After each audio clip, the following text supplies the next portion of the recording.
السلام علیکم ورحمۃ اللہ وبرکاتہ۔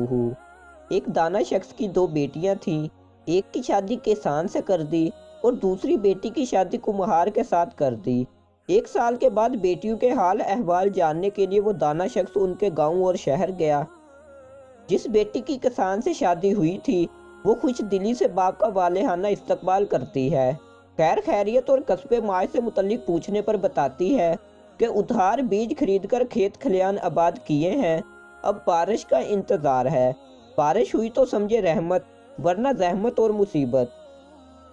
دانا شخص وہاں سے رخصت ہو کر کمہار کی بیوی کے پاس پہنچا۔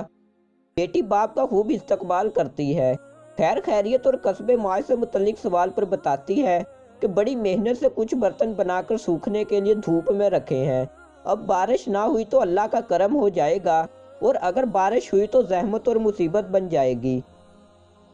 وہ دانا شخص گھر پہنچتا ہے تو بیگم دونوں بیٹیوں کا حال پوچھتی ہے۔ وہ جواب دیتا ہے کہ بارش ہوئی تو الحمدللہ اور اگر بارش نہ ہوئی تو بھی الحمدللہ۔ ناظرین اکرام، جو چیز آپ کے لیے مناسب ہو ضروری نہیں وہ دوسروں کے لیے بھی مناسب ہو، اور یہ لازمی نہیں کہ جو آپ کے لیے نامناسب ہو وہ دوسروں کے لیے بھی نامناسب ہو، لہٰذا ہر حال میں اللہ کا شکر کیجئے۔ اللہ پاک سے دعا ہے اللہ پاک ہمیں عمل کرنے کی توفیق عطا فرمائے، آمین یا رب العالمین۔